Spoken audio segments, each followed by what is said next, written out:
Bem, inicialmente vamos falar aqui sobre a microbiota.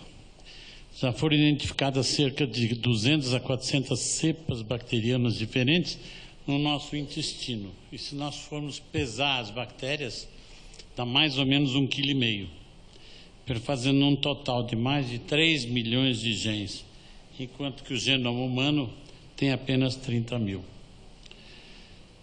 2 filos principais de bactérias representam 93% de toda a nossa flora. E, quando em equilíbrio, elas são responsáveis pela homeostase. São os Bacteroidetes e Firmicutes.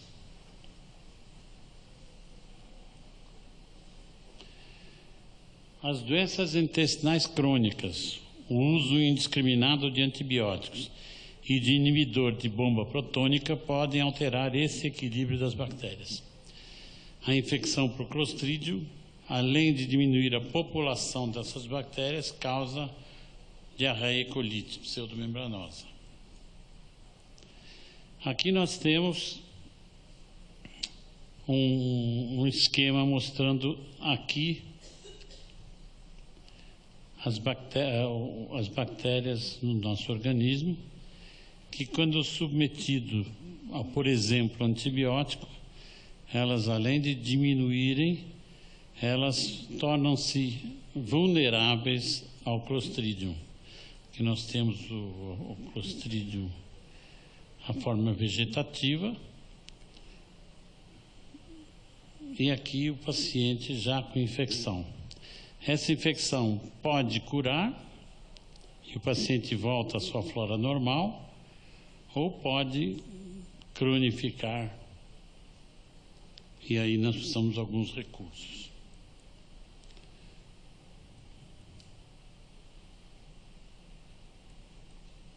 Por que não está? Bem, com a alteração do equilíbrio entre os Firmicutes e Bacteroidetes, há uma alteração de toda a flora. A variabilidade desta diminui e, aparentemente, nós perdemos a capacidade de degradar os sais biliares primários e secundários, o que é realizado pela nossa flora. As duas principais enzimas que transformam os sais biliares são BSH, hidroxilase de sais biliares, e 7-alfa-dehidroxilase.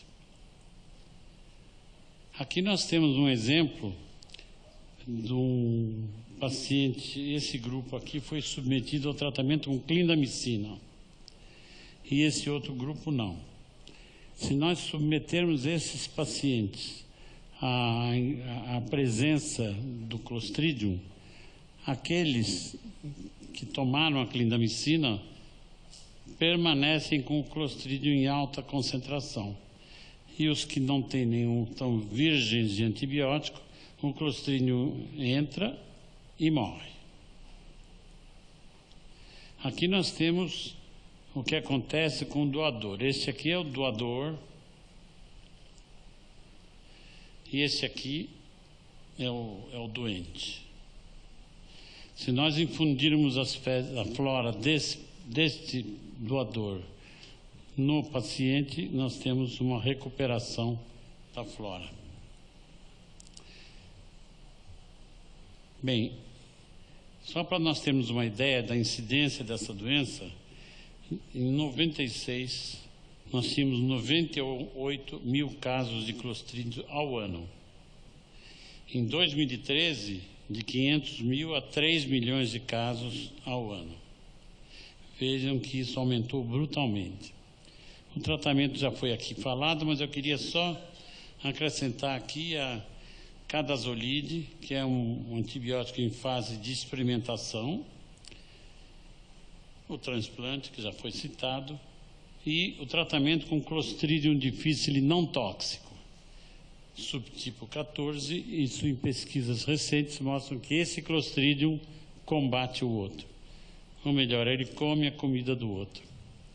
Temos ainda o monoclonal, Beziotocumab, é difícil esse nome, e que ainda está em pesquisa.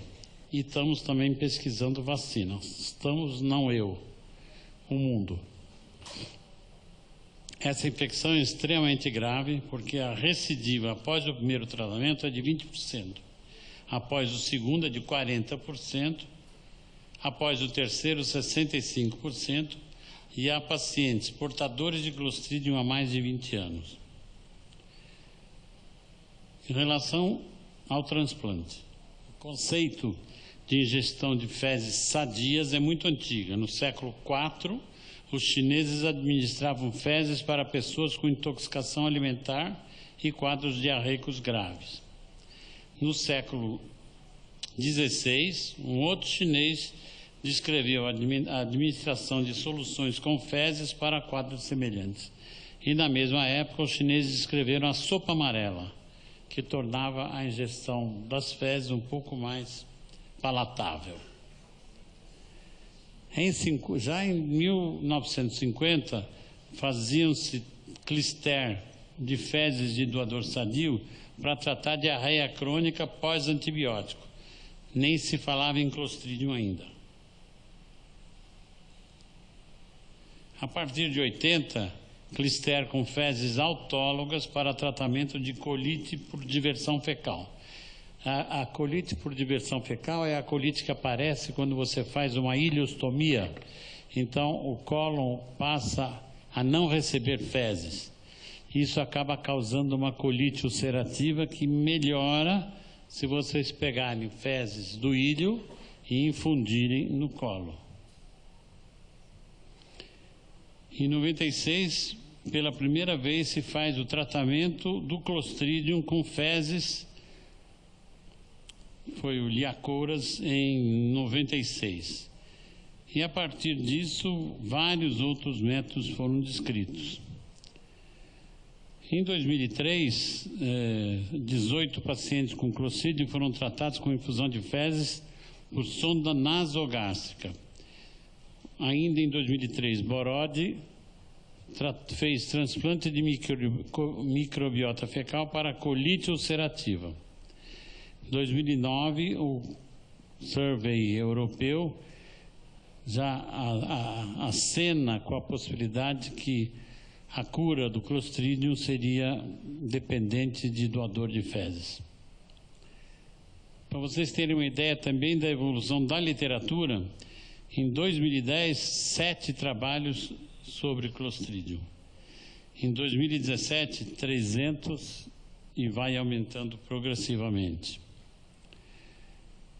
Esse é o trabalho que eu considero mais importante do tratamento, do uso da microbiota para tratamento do Clostridium. É o Van Noot, que é um holandês, publicou no New England Journal of Medicine. E esse trabalho é extremamente importante, por quê? Porque ele é duplamente cego e prospectivo, com uma seleção rigorosa de pacientes e com metodologia impecável. Então ele comparou 3 grupos, um com tratamento com vanco, o outro com vanco mais lavagem e o terceiro com vanco mais lavagem mais transplante fecal. Esse trabalho era duplamente cego, no entanto, existia uma comissão que controlava. E essa comissão interrompeu o trabalho por um problema ético, porque o grupo de vanco dava uma cura de em torno de 31%, o grupo vanco mais lavagem de 21%, e o grupo que usava também o transplante fecal teve cura de 81% após a primeira infusão, índice esse que subia para 91% se nós fizéssemos uma segunda infusão. O estudo da microbiota antes e após o transplante mudou radicalmente e retornou aos padrões habituais durante bastante tempo. No editorial do New England, chega-se até a admitir a utilização deste método como tratamento de primeira opção. Aqui a colonoscopia que já foi mostrada com a colite pseudomembranosa. Apesar de que não se usa a colonoscopia para fazer o diagnóstico, mas eu já tive pacientes que eram uma imunodeprimida, pós-transplante de medula óssea, que tinham uma diarreia, Clostridium negativo. Aí eu fiz a colonoscopia e era típico uma colite pseudomembranosa. Tratei o Clostridium e ela sarou. No Brasil, o primeiro caso que nós fizemos foi em 2013, quando nós lemos o trabalho do Van Nuyn, do New England, e fizemos o primeiro tratamento. A seguir, levamos já os primeiros 10 casos para o Congresso de Gastroenterologia Mundial. Em 2013, nós apresentamos oralmente no Congresso Brasileiro. Em 2014, no DDW. Em 2015, na revista do Einstein. Atualmente, nós temos, em 2017, nós tínhamos 80 casos de Clostridium tratados. Método de administração da microbiota. Primeiro, os doadores têm que ser sadios, sorologia negativa para hepatite, HIV, sífilis, etc. E a pesquisa de Clostridium, rotavírus e parasitas nas fezes. Excluir doadores que tenham tomado antibiótico nos últimos 3 meses. Não existe diferença entre doador familiar ou não, se bem que os doentes acham que o familiar é mais limpo. Usamos 1 ou 2 doadores. Já está comprovado que se nós misturarmos fezes de mais de um doador, o resultado é melhor, em função da diversidade da microbiota. E é importante a sincronização da doação. Por quê? Porque eu faço o transplante da microbiota não mais do que 4 horas depois de colhido o material. Então, o doador tem que vir ao hospital, evacuar ou trazer fezes recém-evacuadas. Eu levo isso para o laboratório. Esse material é trabalhado e preparado e volta para a sala de endoscopia, onde a gente faz o transplante. Como é que eu consigo isso? Eu dou laxativo na véspera. Então, eu consigo fazer essa sincronização. Após a colheita, fez bom. Normalmente, nós usamos fezes frescas. No entanto, na literatura, há centros que utilizam banco de fezes congeladas. E parece que elas congeladas a menos 20 conservam o seu potencial de cura em pelo menos 2 meses. Nos Estados Unidos, como eles são malucos de tudo, eles já têm banco de fezes kosher, banco de fezes vegano e etc.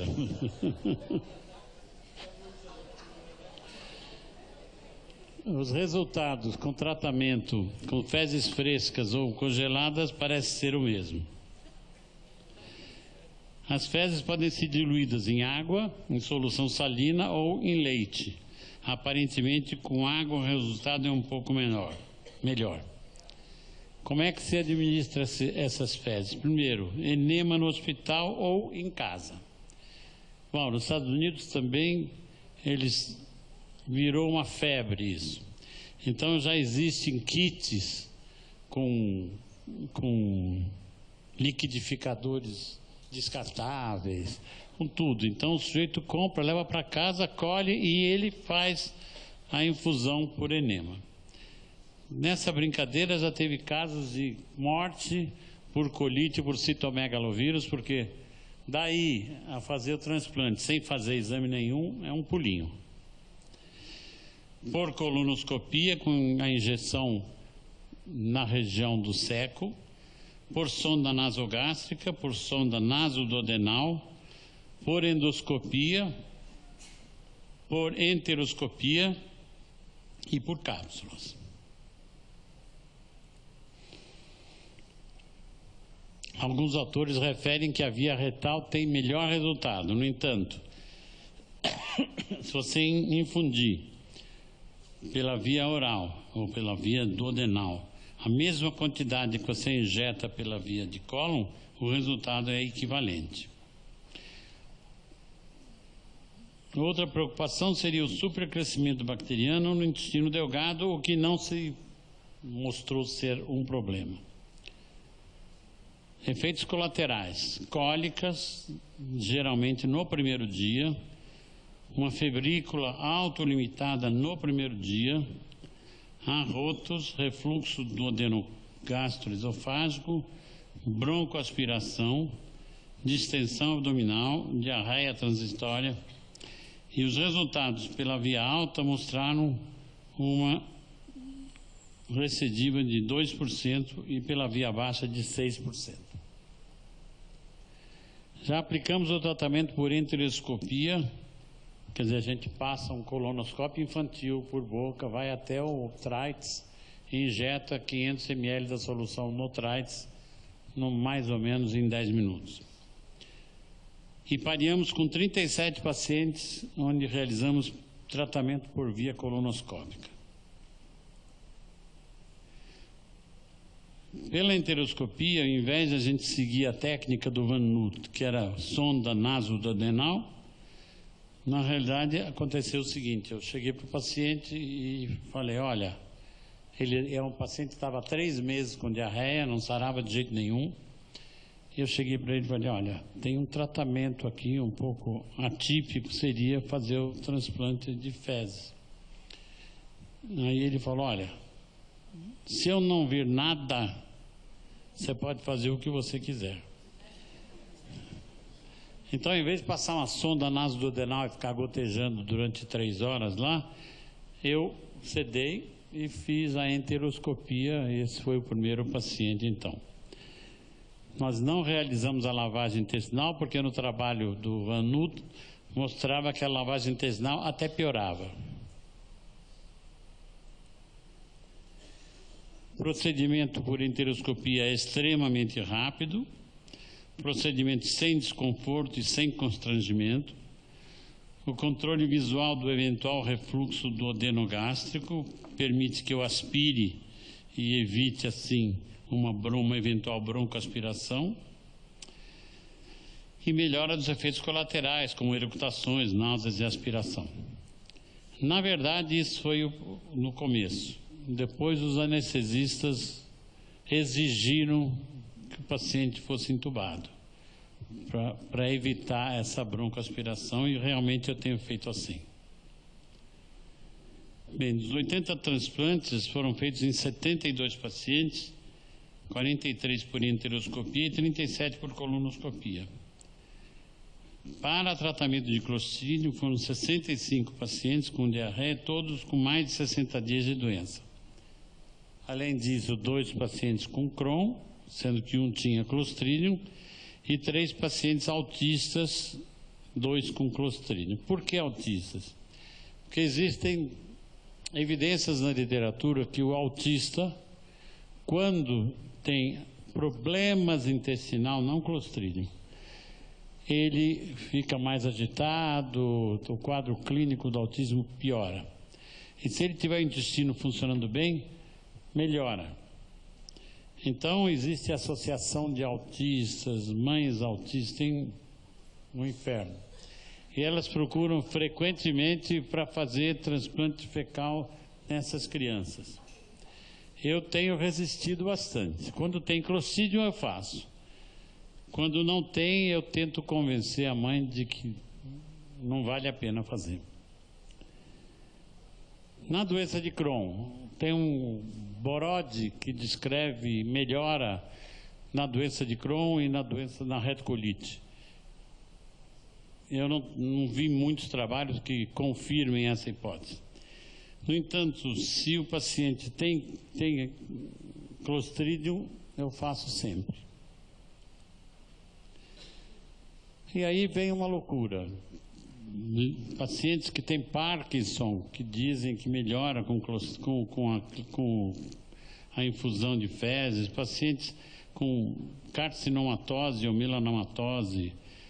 E aí vem os doidos com disbiose, que têm gases e que então pedem para fazer o transplante, o que eu evito terminantemente.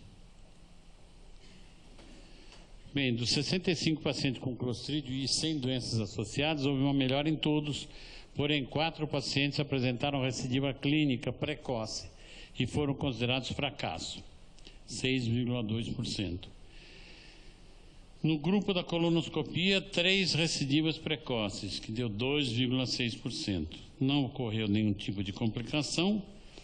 E em 25 casos, houve uma leve diarreia e cólica no primeiro dia. Aqui eu nem vou falar disso aí. Mas aqui eu vou parar um segundo para falar das perspectivas futuras.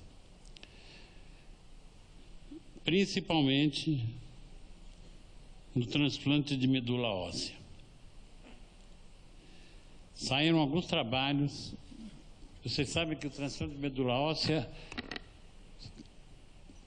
convive com uma rejeição crônica, seja do paciente para a medula, seja da medula para o paciente. O primeiro mês, geralmente, é a rejeição do paciente para a medula. Mas quando pega a medula começa a reagir contra o paciente. Isso a gente chama de GVHD, Graft versus Host Disease. Esse GVHD frequentemente tem diarreia e frequentemente, se a gente faz uma endoscopia e uma colonoscopia, tem lesões bem típicas e a biópsia é bem típica. Bem, então saíram trabalhos mostrando que se você fizer o transplante de microbiota fecal antes do transplante da medula, esses pacientes vão ter menos GVHD. E mais recentemente saiu um trabalho de 4 casos de GVHD aguda em que responderam ao tratamento do transplante de microbiota fecal. Então eu comecei a fazer agora. Bem, vocês souberam que alguns anos atrás o HSBC fechou as portas no Brasil.